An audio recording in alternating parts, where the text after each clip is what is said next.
Would you like to earn some extra money? Do you like to drive? Meet Yes. people? Sure. And get to know your way around town? If so, driving for Uber might be right for you. Mr. Toastmaster, fellow Toastmasters. In the spirit of full disclosure, I am an Uber driver. I've been doing it for a little over a year and a half, and I have to say, honestly, I really enjoy it. I like to drive, I enjoy meeting people, and I really like learning my way around the Bay Area. I've found places, and especially bars, that I did not know existed. Tonight, you will learn the requirements to drive with Uber, the advantages of driving with Uber, and the disadvantages, as I see them. First, the requirements. You must be at least 21 years old. I think most of us in here might pass that one. Maybe a couple of people have to be carded, I'm not sure. You have to have at least 1 year driving experience, or 3 years if you're under 23. You have to have a U.S. driver's license, and you have to pass a background check. They do a background check. I think basically checking for your driving history more than anything else. Your car must be a model year 2002 or newer. It has to have 4 doors and be able to seat 4 passengers in addition to the driver. It has to be in good condition. That means no dents or scratches or really nasty blemishes on it. And it has to pass a vehicle inspection. I drive a 2007 Honda Ridgeline, which is a pickup. But it has 4 doors and room for 4 passengers besides me. Great. So I take it down to the inspection station. And I failed.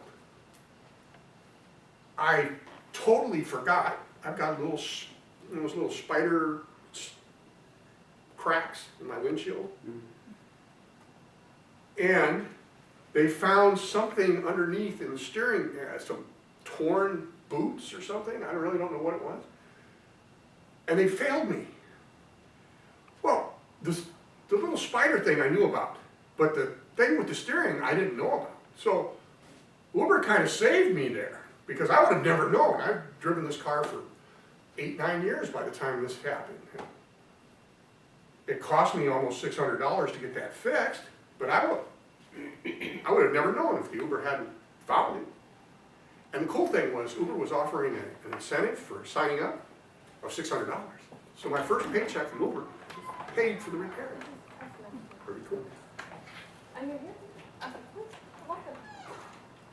If you and your car meet all the requirements, there are several advantages to driving with Uber. The biggest one for me is independence. You are an independent contractor, not an employee. You are in business for yourself.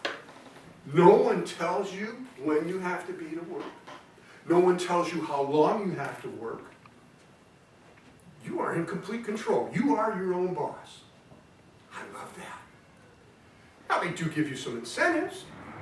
There's certain areas where they'd like you to drive, so they'll put what they call boost fare. It doesn't cost the rider anything more, but your part of the fare is like 1.5 times what it would normally be. So they'll get drivers into a certain area.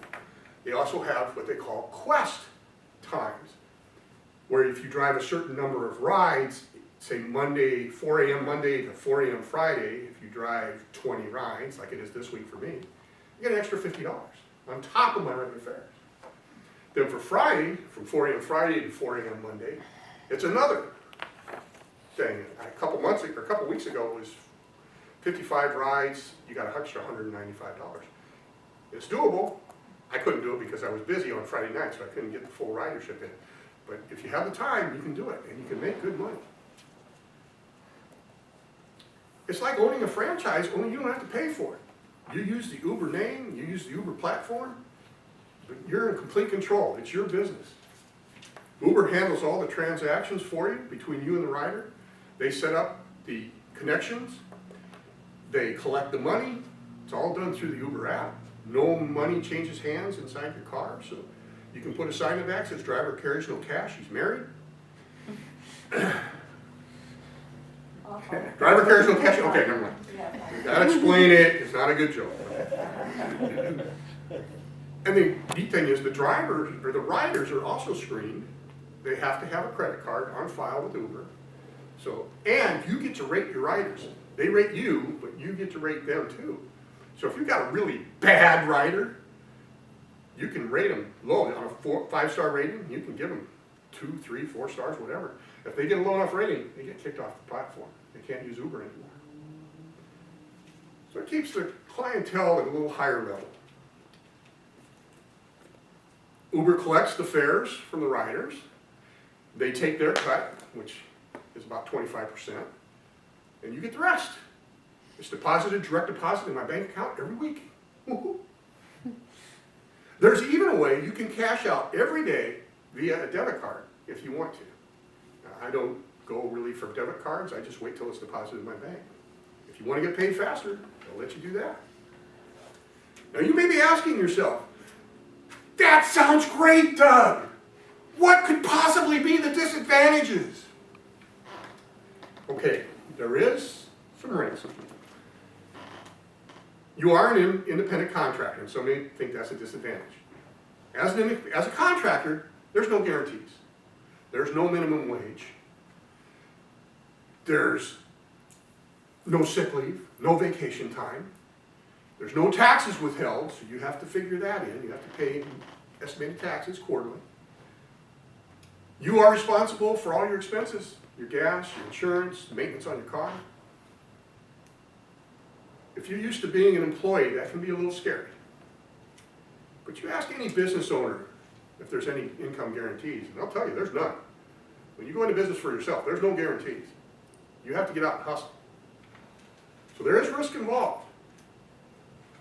Every day is different. Some days I don't get a lot of rides. Other days I get some really cool rides and meet some really neat people. So for me, the advantages far outweigh the disadvantages. My recommendation is do your research, know what you're getting into, have realistic expectations. You can earn a lot of money and you can be free. Is Uber right for you?